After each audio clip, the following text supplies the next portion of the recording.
पदम दर्शितम येन तस्मै श्री गुरुवे नमः। अग्निमीले पुरोहितम यज्ञेशदेवं ऋतुजं होरातं रत्नधातम्।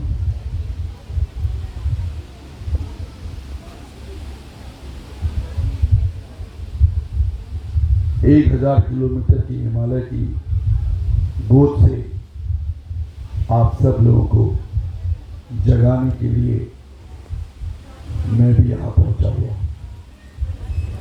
जागने वाले बैठे हुए हैं और शायद सोने वाले चले गए, लेकिन जितने लोग भी हैं शायद वो सब जगे हुए लग रहे हैं। इसलिए गुजरात प्रांत के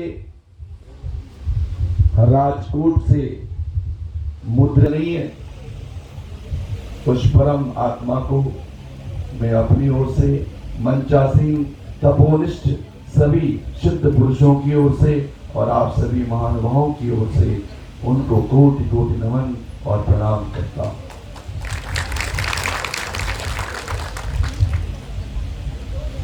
और कुछ लोग थक जैसे गए, लेकिन थोड़ा मैं आपसे जानना चाहता हूं कितने लोग थक गए। जो नहीं थके तो वो एक हाथ खड़ा कर दें। ऊपर वाले जितने भी हमारे नीचे करने के लिए नहीं कहा, खड़ा करने के लिए कहा। जो बिल्कुल नहीं थके वो दोनों हाथ खड़ा कर दें। और आपसे मेरा करबद्ध निवेदन, हाथ नीचे करने के लिए नहीं कहा। जो कहा जाता है वही करना पड़ता है। आपसे मेरा करबद्ध निवेदन है कि इन तपोनिष्ठ तपे हुए घामों के लिए, तपे हुए सूर्यों के लिए, तपस्वियों के लिए आप दोनों हाथ से जोरदार तालियां बजाएं। जब तक मन है तब तक बजाते रहिए।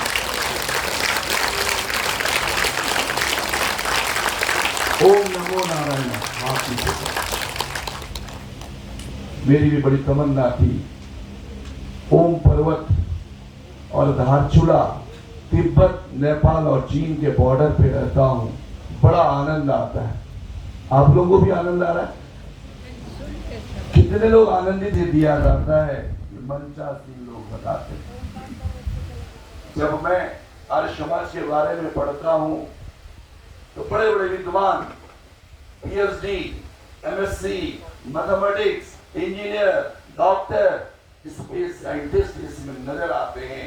तो उनके दर्शन करने के लिए मैं 1000 किलोमीटर दूर से केवल श्रीमान वकील भंडारी जी के कहने पर मैं यहाँ आया। आप सबको मेरी ओर से बहुत बहुत साधुवाद। जीवन परिवर्तित है, समय परिवर्तित है, पृथ्वी परिवर्तित है। तो मैं भी पहले कुछ था, अब मुझे हिमालयन पीठाधीश्वर कहते हैं, स्वामी प्रेमानंद कहते हैं। और स्वामियों ने चोटी काट करके मुझे महामंडलेश्वर बना करके बड़ी जिम्मेदारी दी। तो मैंने भी सोचा कि मैं भी इस भारत के लिए एक गिलहरी प्रयास करूं। और मेरे समझ में आया कि नीति माणा और धारचूला के गुंजी, कूटी और नाभिढांग ओम पर्वत और कैलाश पर्वत में रह करके उस चाइना को तो मैं भी भारत में नहीं आने दूंगा जब तक मैं जिंदा हूं।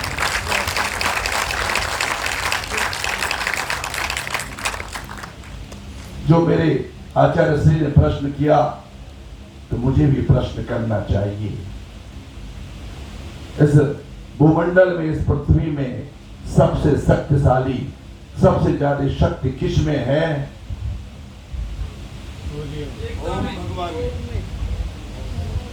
सबसे ज्यादा शक्ति जो मुझे प्राप्त हुआ ओम पर्वत में, एक तो औ धन ऊ धन म ओम में है। उसके पीछे मां की शक्ति में सबसे बड़ी शक्ति मां है। आप सभी युवाओं से पूछना चाहता हूं कि विश्व में या भारत में सबसे बड़ा मंदिर कौन सा है? जी, मन का मंदिर।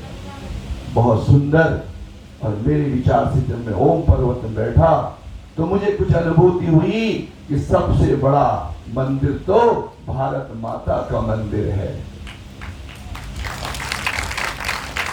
तो आप सबकी माताओं को मैं कोटि कोटि प्रणाम करना चाहता हूं, जिसने ऐसे आर्यवर्ती बच्चों को पैदा करके देश की रक्षा के लिए तैयार कर रखा है। आप सभी माताओं के, आपकी माताओं को मेरा प्रणाम है, जिसने इतने सुंदर बच्चे दिए। मां नहीं होती तो हम नहीं होते, पृथ्वी नहीं होती तो हम नहीं होते, इसलिए मां का स्थान सबसे बड़ा है। आप सभी लोग भाग्यशाली और सौभाग्यशाली हैं जिन्होंने इस भारत देश में जन्म लिया है।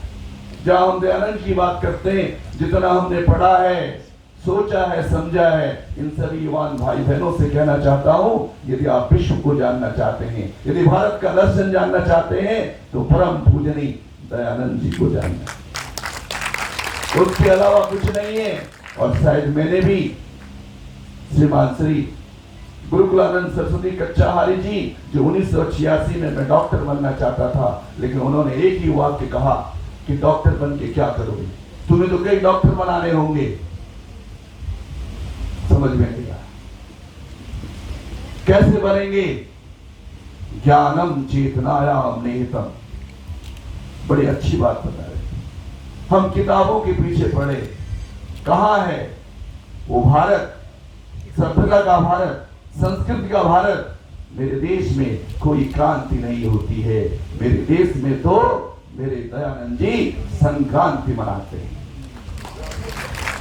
क्रांति तो उसके पास होती है जो मदर डे और फादर डे मनाता है। मेरा भारत कभी मदर्स डे और फादर्स डे नहीं मनाता है।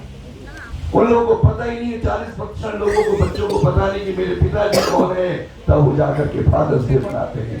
मेरी मम्मी पापा तो सुबह से शाम तक लोरियां खिलाती हैं, तो मैं मदर्स डे और फादर्स डे क्यों मनाऊं। ये हमारा आर्य बताता है, ये हमारे भारत की सभ्यता है। हम उस देश के रहने वाले हैं जहां नदियों की आवाज भी सुनाई देती है, जिसमें घास की आवाज भी सुनाई देती है।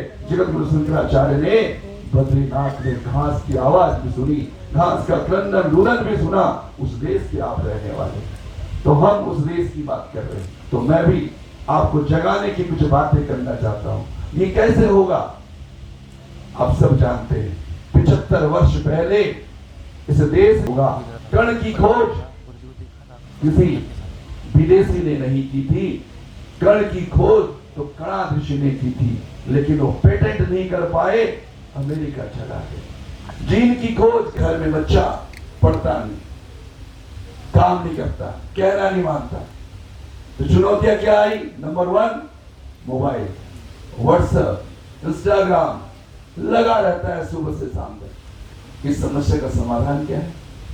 दूसरी प्रॉब्लम, जो दूसरी चुनौती है, भारत अखंड रहेगा